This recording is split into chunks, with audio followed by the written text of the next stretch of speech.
진실한 마음과 강한 믿음으로 살아가게 하여 주시옵소서. 주님, 저희 영생교회가 주 안에서 성장하기를 원합니다. 주님의 뜻에 맞는 귀한 사역을 잘 감당하는 교회 되게 하옵시고, 오늘도 주의 말씀을 전하시는 목사님을 붙들어 주시옵고, 저희 성도들을 선하고 복된 길로 인도하시기에 부족함이 없도록 붙들어 주시옵소서. 항상 건강 지켜 주시옵기를 간절히 바라오며 살아계신 예수님의 이름으로 기도드렸습니다. 아멘.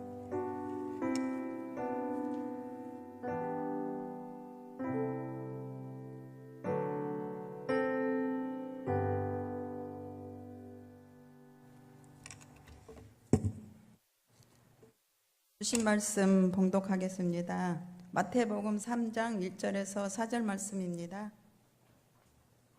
그때에 세례 요한이 이르러 유대 광야에서 전파하여 말하되 회개하라 천국이 가까이 왔느니라 하였으니 그는 선지자 이사야를 통하여 말씀하신 자라 일렀으되 광야에 애치는 자의 소리가 있어 이르되 너희는 주의 길을 준비하라 그가 오실 길을 곧게 하라 하였느니라. 이 요한은 낙타 털옷을 입고 허리에 가죽띠를 띠고 음식은 메뚜기와 석청이었더라. 아멘. 목장이 개강했습니다. 여러분 목장 모임 열심히 함께 해주시길 바라고, 내일 전도부가 단합 여행을 떠납니다. 우리 전도 특공대 여러분 너무너무 애쓰시는데 하반기 우리 전도의 좋은 시작이 될 수 있도록 여러분 함께 동참해 주시고 기도해 주시기를 부탁드리겠습니다. 드리신 예물 위해서 함께 기도하겠습니다. 사랑과 은혜가 많으신 우리 주님, 오늘 주님 앞에 나올 때 마음에 주님을 향한 사랑과 정성을 가득 담아 우리의 기도 제목과 함께 주님 앞에 귀한 예물을 올려드리오니 작고 연약한 것이지만 주님 기쁘게 받아 주시옵소서. 하나님의 것을 구별하여 11조의 예물을 드립니다. 말라기의 말씀에서 언약하셨던 그대로 귀한 가정에 채우시고 넘치게 하여 주시옵소서. 9월 첫 주 주님의 인도하심으로 승리하는 삶 되기를 원합니다. 주님의 은혜에 감사하며 감사 예물 드립니다. 9월 한 달 동안에도 귀한 아들과 딸 믿음 안에서 예수님 성품 안에서 바르게 자라도록 도와주시옵소서. 하나님 아버지, 자녀 손자들 믿음 주셔서 믿음으로 하나 되게 하옵소서. 하나님 아버지의 은혜로 귀한 아들 새 힘 주시고 항상 동행하여 주옵소서. 남편과 자녀들 친정 동생들 영혼을 구원하여 주옵소서. 1000번째 예물과 100번째 예물로 간절한 기도의 제목과 소원을 담아 주님 앞에 나아가오니 하나님 오늘 이 밤 이루어 주시고 말씀하여 주시고 응답하여 주시옵소서. 예수님의 이름으로 간절히 기도하옵나이다. 아멘. 오늘은 세례 요한에 관한 말씀인데요, 본격적으로 우리가 말씀을 살피기 전에 근래 특별히 대두되는 문제가 있어서 잠시 좀 짚고 넘어가려고 합니다. 요즘 산부인과 회와 여성계는 낙태죄를 시대착오적인 법이라고 주장하며 낙태죄를 폐지해야 한다고 말합니다. 혹시 이 중에 그 주장에 찬성하는 분이 계실지도 모르겠습니다. 만약 그렇다면 잘 들어주시기 바랍니다. 산부인과 의사회에 따르면 우리나라에서 하루 평균 3,000명의 낙태가 이루어지고 있습니다. 3,000명이 죽는 것입니다.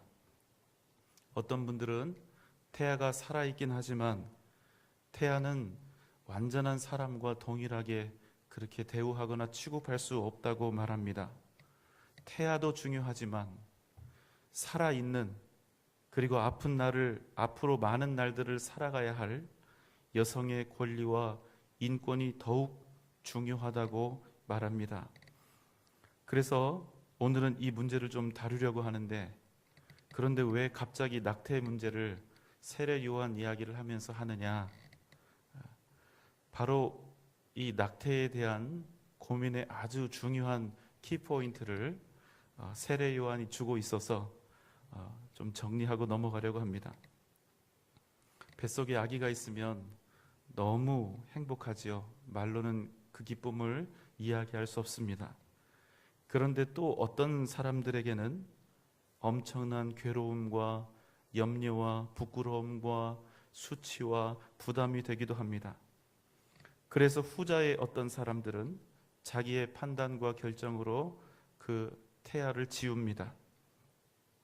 물론 이 문제는 상대였던 남자와의 공동 책임이 반드시 있어야 합니다.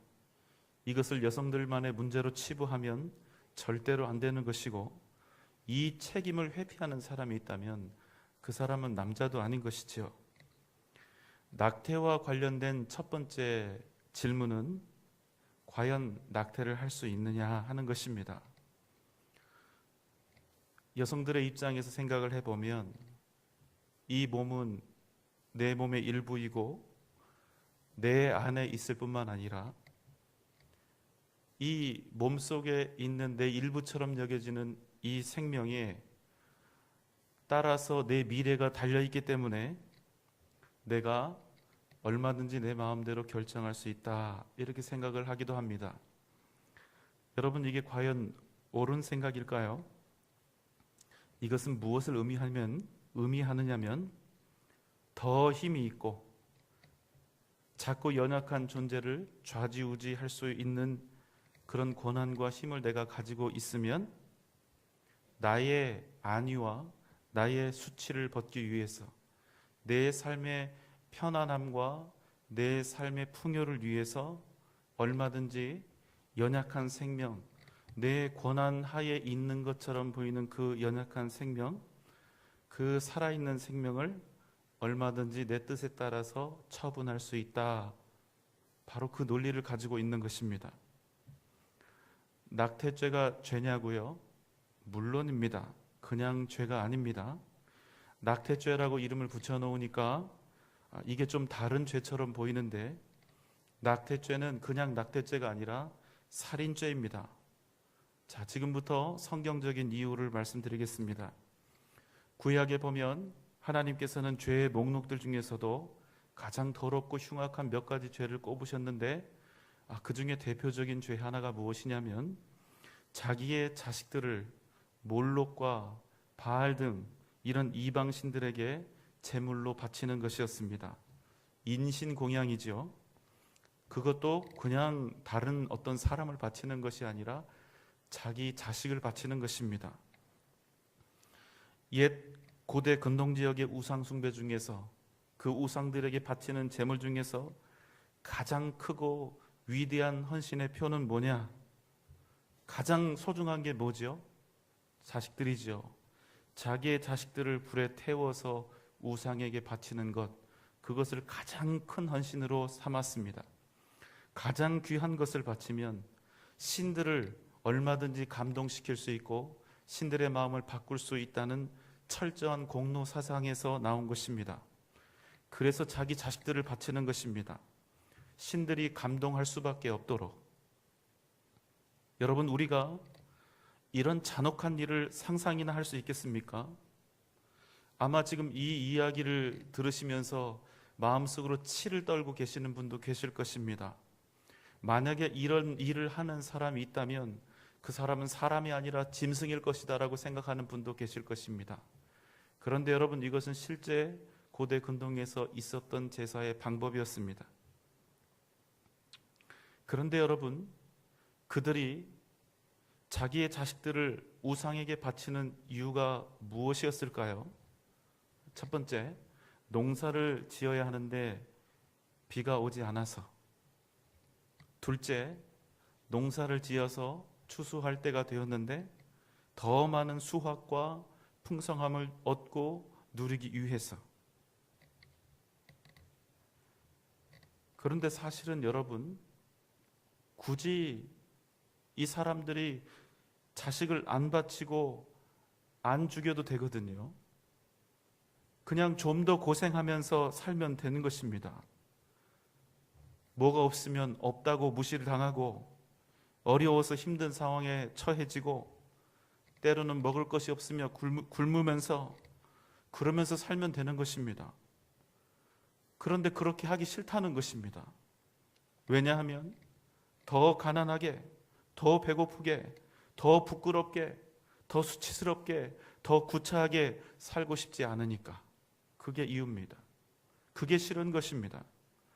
자식이라도 죽여서, 자식이라도 바쳐서 그렇게라도 해서 신을 감동시킬 수 있다면, 그래서 내가 더 풍성함과 편안함을 누릴 수 있다면 나는 그렇게 해서라도 좀 더 편안하고 안락하게 풍요롭게 더 뽀대나게 살겠다는 것입니다. 길게 설명을 드렸는데 한마디로 이 내용들을 정리하면 이렇게 됩니다.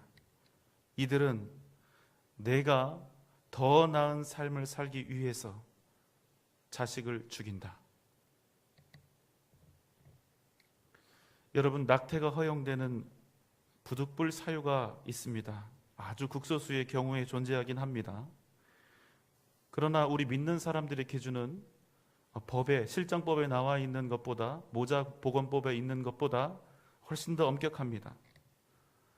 굳이 낙태가 필요한 경우를 꼽으라면 유전적으로 정신장애나 신체 질환, 전염성 질환이 있는 경우, 여러분 주의할 게 있는데요. 기형아 검사를 하고 난 결과가 어떻든 그게 무조건 낙태해야 된다는 표가 아니라는 사실 여러분 기억하십시오. 기형아 검사를 해서 수치가 엄청 안 좋게 나왔는데도 건강하게 잘 태어나서 예쁘게 자라나는 아이들이 많습니다. 저 아들 하나 있는 거 아시죠? 그 아들이 뱃속에 있는 걸 모르고 수술을 했습니다. 그래서 많은 사람들이 말렸는데 기형아 검사도 하지 않고 제 아들이 예쁘게 자라고 있는 거 여러분 아시죠? 또 하나는 모체의 생명에 대단히 위험이 될 경우에 그때는 낙태가 허용된다고 생각합니다. 그런 피치 못할 사유, 그런 사정을 제외하고 사람들이 낙태하는 이유가 무엇인가를 우리가 면밀히 좀 따져봐야 됩니다. 어떤 이유가 있을까요? 낙태를 꼭 해야만 하는 이유, 어떤 숭고하고 대단하고 어떤 전 세계 평화를 위하거나 이런 이유가 있는 것이 아닙니다. 내가 더 나은 삶을 살기 위해서, 나의 부끄러움과 수치를 없애기 위해서, 실수였으니까, 하나 더 낳으면 힘드니까, 덜 고생하기 위해서. 오늘 좀 말이 세죠? 그럼 여러분, 구약에서 자기 더 나은 삶을 살겠다고, 더 많이 수확하고 더 조금이라도 풍성하게 살겠다고 자식을 우상에게 바치는 부모와 뭐가 다르냐는 것입니다.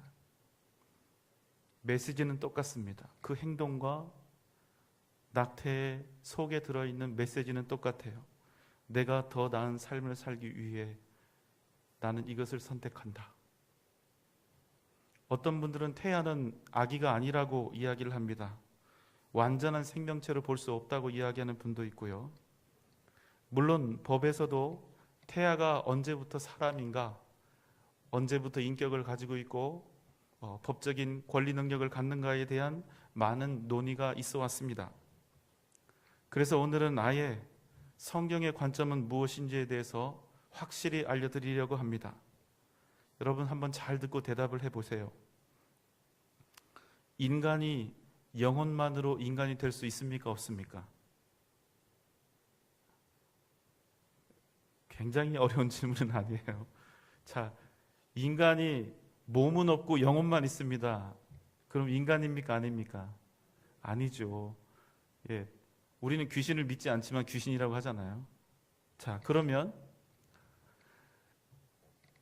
육체만 있으면, 영혼 없이 육체만 있으면 그것을 인간이라고 볼 수 있습니까? 없습니까? 그것 없습니다. 우린 그건 시체라고 이야기하죠. 그러니까 인간은 그냥 영혼만 있다고 되는 게 아니고 또 몸만 있다고 되는 것이 아닙니다. 인간은 영혼과 육체가 함께 존재할 때 전 인격적으로 함께 존재할 때 비로소 완전한 인간이 되는 것입니다. 이게 인간이 되는 조건입니다. 어떤 분들은 몸에 장애가 있을 수도 있고 어떤 분들은 마음에 또 정신적으로 좀 약간의 미흡함과 문제가 될 수 있지만 그 부족함들이 결코 그 사람의 인간의 존엄성이나 인간으로서의 인격이나 가치에 손상을 주는 일은 없습니다. 자, 여러분, 이제 중요한 게 있습니다. 태아는 인간인가 아닌가? 태아는 사람인가 아닌가? 태아에게 몸이 있습니까 없습니까? 몸이 있습니다. 부족해도 그 부족한 몸 때문에 인간으로서의 가치를 상실한다고 했습니까? 상실되지 않는다고 했습니까?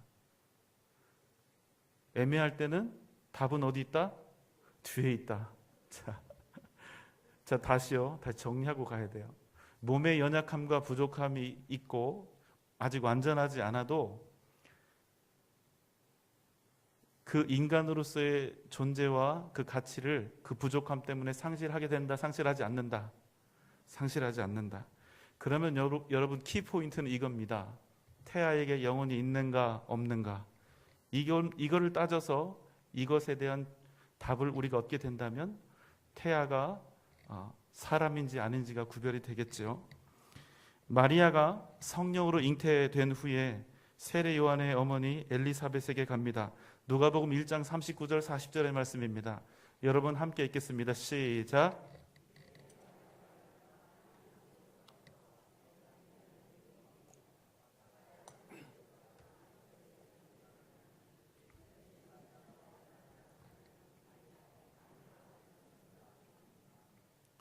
자, 여러분, 태아에게 영혼이 있다고 나왔습니까? 없다고 나왔습니까?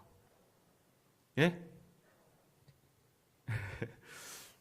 영혼이 있다고 나왔다고요? 뭘 보니까 그러세요? 네, 맞습니다.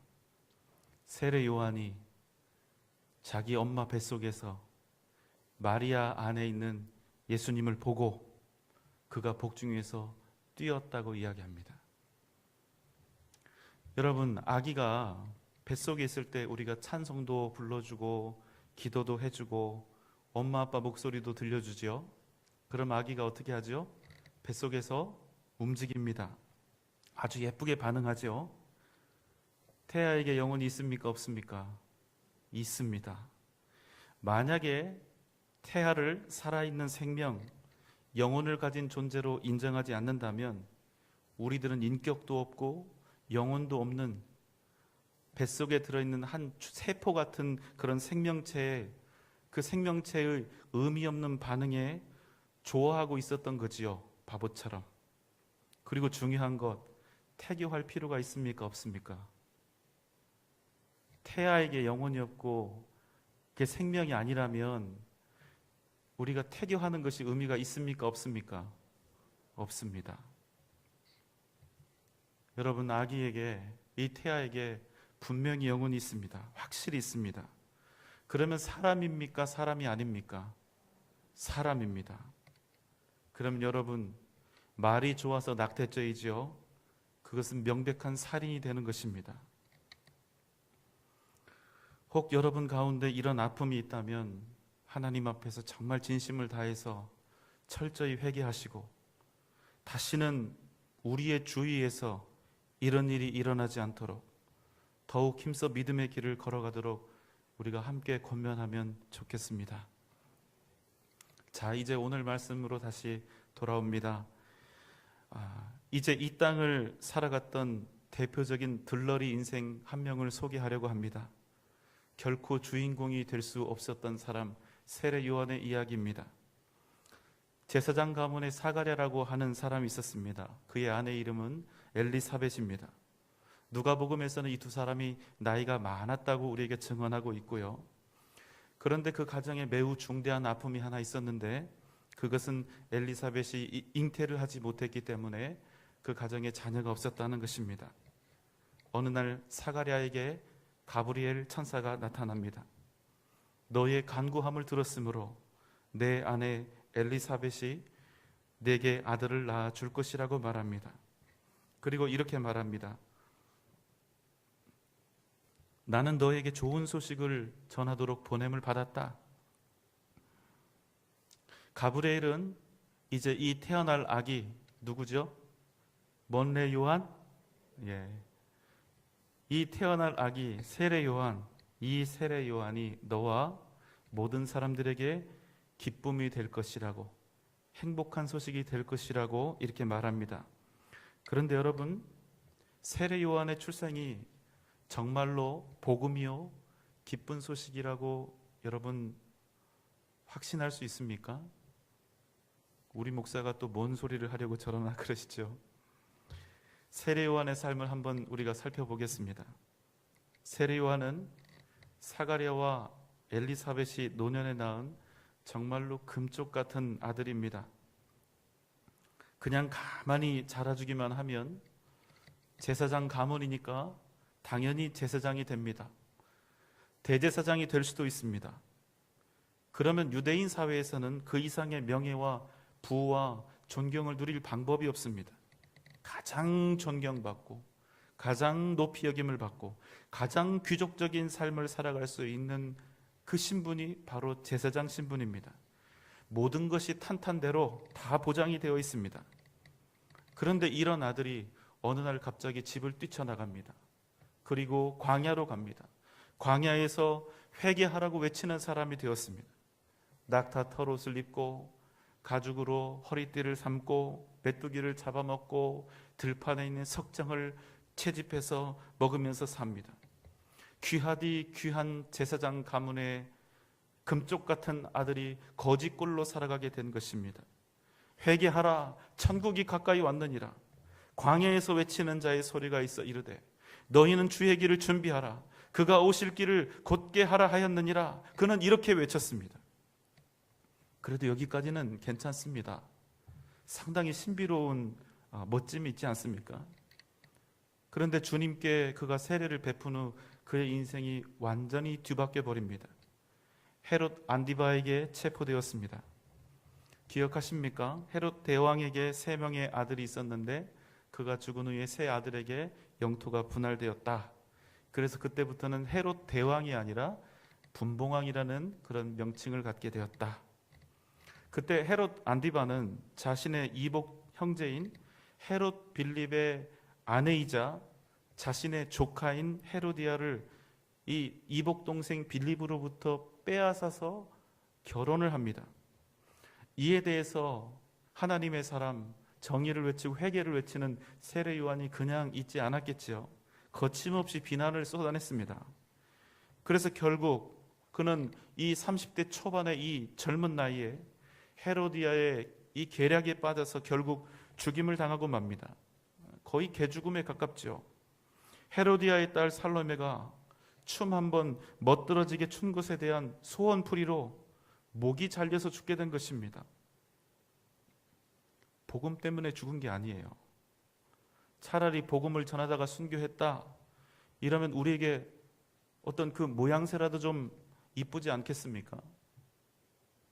여러분, 다시 가브리엘의 말로 돌아가 보겠습니다. 그가 사가랴에게 이 세례 요한의 탄생을 예고할 때 이 일이 기쁜 소식이라 했습니다. 여러분, 그런데 정말 그렇습니까? 본인에게도 기쁜 소식이었고 그의 부모인 사가랴와 엘리사벳에게도 정말로 기쁜 소식이었고 그들에게 이것이 복음이었습니까? 세례 요한은 평생 들러리로 살았습니다. 자기의 인생을 단 한 번도 살지 않았고 그는 주님의 길을 예비하는 인생을 살았습니다. 그에게 다른 생의 목적도 없었습니다. 여러분, 이게 그에게 기쁜 소식이 될 수 있었을까요? 나는 전혀 없었는데. 더하여 여러분, 여기서 우리가 세례 요한만 보면 안 되죠. 그의 부모인 사가랴와 엘리사벳도 생각해야 합니다. 자기 아들이 이렇게 살다 죽은 겁니다. 이게 천사가 말했던 기쁜 소식이고 좋은 소식입니까? 만약 여러분 하나님의 부름을 받았다고 칩시다. 여러분의 자녀들 중에 누군가가 이런 삶을 살아야 한다면 여러분은 그것을 복이라고 이야기할 수 있으시겠습니까? 기쁜 소식이다, 복음이다 이야기할 수 있으시겠어요? 주님은 세례 요한에 대해서 뭐라 말씀하셨습니까? 그는 선지자보다 더 나은 자라고 칭찬하셨죠. 여자가 낳은 자 중에 그보다 더 큰 자는 없다고, 더 위대한 자는 없다고 하셨습니다. 여러분 인정하십니까? 맞습니까? 대답을 안 하시는 이유가 뭐예요? 난감하시죠? 주님은 분명히 얘기하셨습니다. 세례 요한은 선지자보다 나은 자고 온 세상 모든 여자가 낳은 자 중에 가장 큰 자다. 세상 관점으로 보면 전혀 다릅니다. 제사장 가문에서 태어난 아들, 노년에 얻은 금쪽 같은 늦둥이 아들, 귀하디 귀한 외아들, 청년이 될 때까지 제사장으로서 잘 준비되었던 아들, 충분한 자질도 있었던 아들, 그냥 그 길을 걸어가면 얼마든지 부귀영화와 존경을 받을 수 있었던 사람. 그런데 이 사람이 제사장의 옷을 집어 던졌습니다. 대신 낙타털 옷을 입고 허리에 가죽띠 띠고 메뚜기와 석청을 먹고 삽니다. 그것도 물도 없는 거친 광야에서, 뜨거운 광야에서. 여러분, 이 사람을 세상의 관점으로 평가한다면 이 사람이 큰 사람입니까? 대단한 사람입니까? 아니면 미쳤거나 아둔한 사람입니까? 여러분은 어떻게 생각하십니까?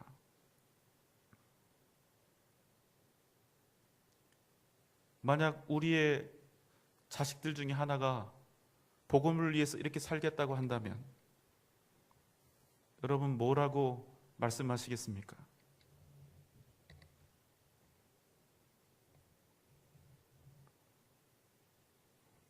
더 놀라운 사실은 세례 요한이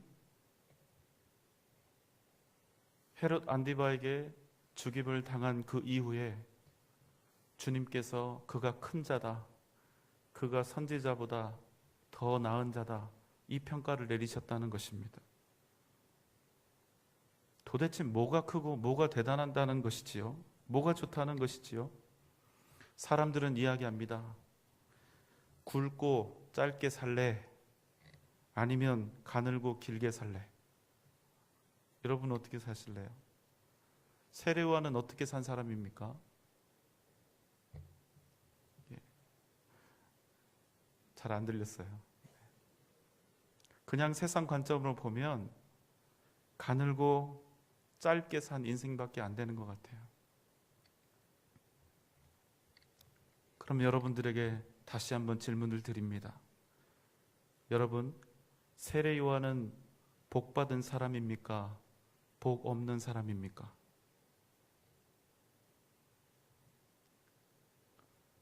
여러분, 우리가 복이 있는가 아닌가의 기준은 무엇입니까?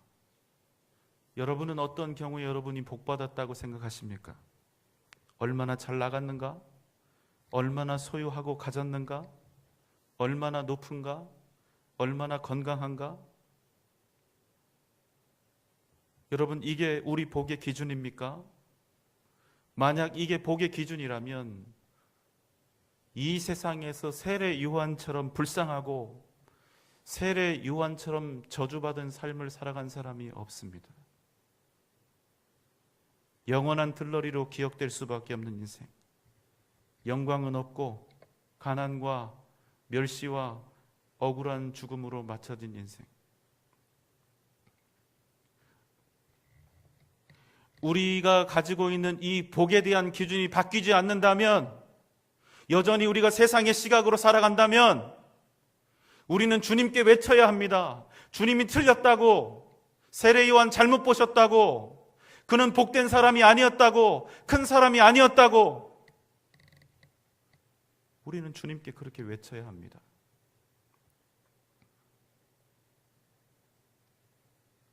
여러분, 질문 드립니다.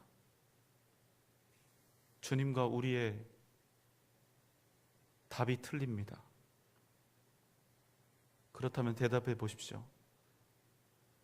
우리가 보는 기준이 맞습니까? 주님이 보시는 기준이 맞습니까?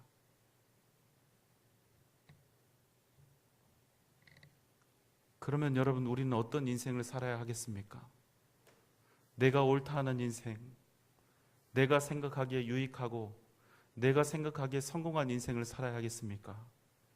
아니면 주님이 잘했다 칭찬하시고 주님이 옳다 하시는 그 인생을 살아야 하겠습니까?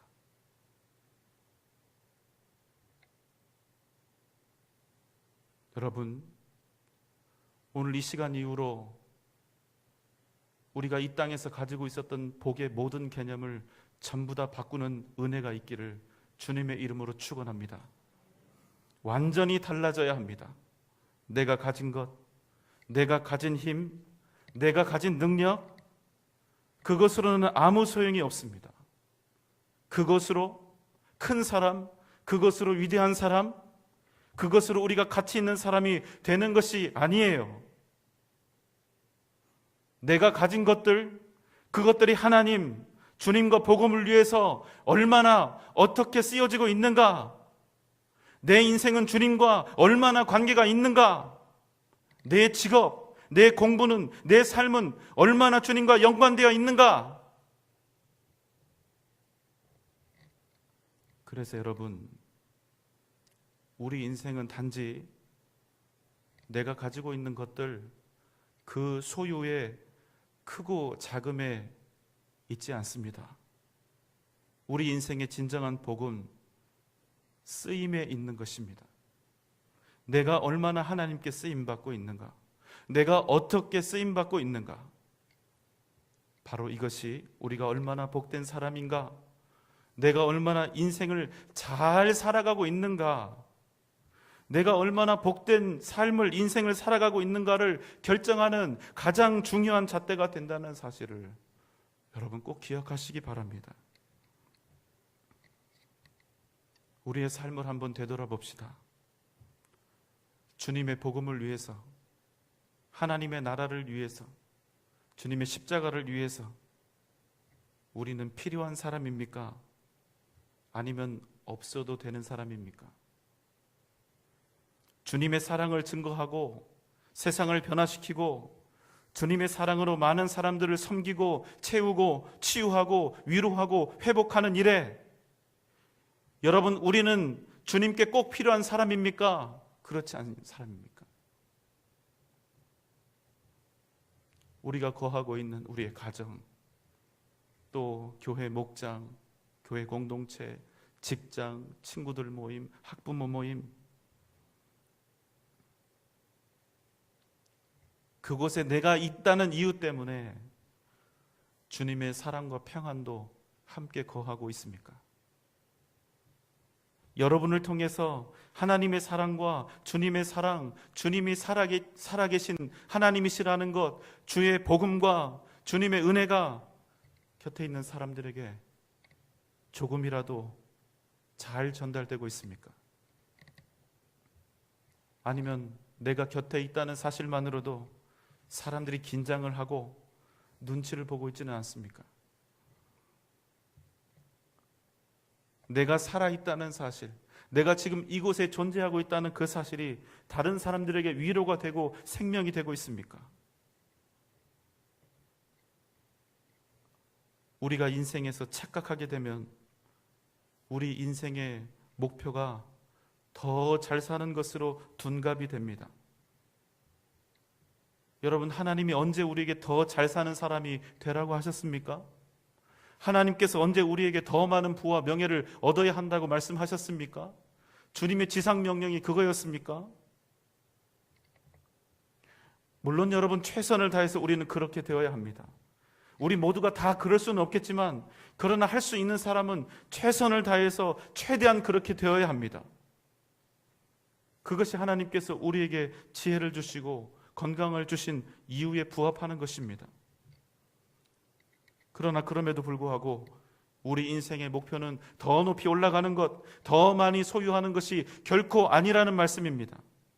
우리가 더 많이 소유하고 더 올라가야 하는 이유, 더 건강해져야 하는 이유는 부자 되고 명예를 얻는 것 그 자체의 목적이 있는 것이 아니라 주님께 더욱더 잘 쓰임받기 위한 것이라는 사실을 우리가 잊지 말아야 한다는 것입니다. 자랑하려고, 어깨 으쓱하려고, 난처하려고, 잘 되는 것이 아니라 주님께 더 잘 쓰임받기 위해서, 주님의 일을 더 잘 감당하기 위해서 우리는 더 잘 되어야 하는 것입니다. 사랑하는 여러분, 왜 세례 요한은 큰 사람이고 왜 그는 복된 사람입니까? 왜 그의 죽음을 바라보면서 주님은 애처롭다, 불쌍하다 이렇게 말씀하시지 않은 것입니까? 그 이유는 단 하나입니다. 그가 주님을 위해서 온전히 쓰임받은 사람이기 때문입니다. 우리가 이 땅을 살아가는 동안 가장 복된 것은 무엇입니까? 높아지고 많이 소유하는 것? 그렇지 않습니다. 가장 복된 것은 하나님이 나를 쓰시는 것입니다. 연약하고 부족해도 하나님이 그래도 나를 불러내셔서 사용하시는 것입니다. 무엇이 순교입니까? 주님의 일을 잘 감당하다가 죽으면 그것이 순교입니다. 아프리카 오직 가지 않아도, 이슬람권에 가서 순교하지 않아도 내 삶을 통해서 그리스도의 향기가 끊임없이 흘러나오고 묻어나와서 내 죽음을 통해서도 사람들이 예수의 이름을 떠올릴 수 있다면 여러분, 그것이 주님을 위해 죽는 순교가 되는 것입니다. 사랑하는 여러분, 우리가 누릴 수 있는 가장 큰 복은 끝까지 하나님께 쓰임받는 것입니다. 내 힘이 다할 때까지 내 모든 것으로 하나님께 쓰임을 받는 것입니다. 내 일생이 다하도록 주님의 손에 이끌려 믿음의 길을, 사명을 다하며 걸어가는 것입니다. 이것을 위해서 우리는 살아가야 하는 것입니다. 이것을 우리 생의 목표로 삼아 나아가야 하는 것입니다. 사랑하는 여러분, 이곳에 계신 모든 여러분들, 하나님께 쓰임받는 인생 되시기를 주님의 이름으로 소망합니다. 우리는 주님의 일을 하고 주님은 우리의 인생을 책임지시는 진정 복된 삶을 살아가는 저와 여러분 되시기를 주님의 이름으로 축원합니다. 기도하겠습니다. 사랑과 은혜가 풍성하신 하나님 아버지,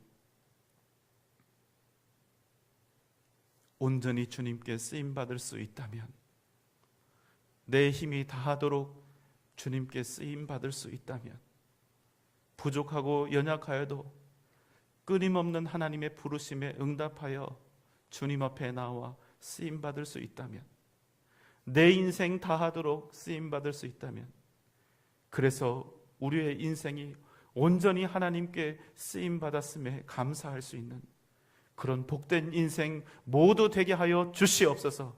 우리는 주님께서 맡겨주신 일을 감당하고 하나님께서는 우리의 삶을 책임지시며 우리의 인생을 책임지시며 믿음의 승리를 이루게 하여 주시옵소서. 예수님의 이름으로 간절히 기도하옵나이다. 아멘.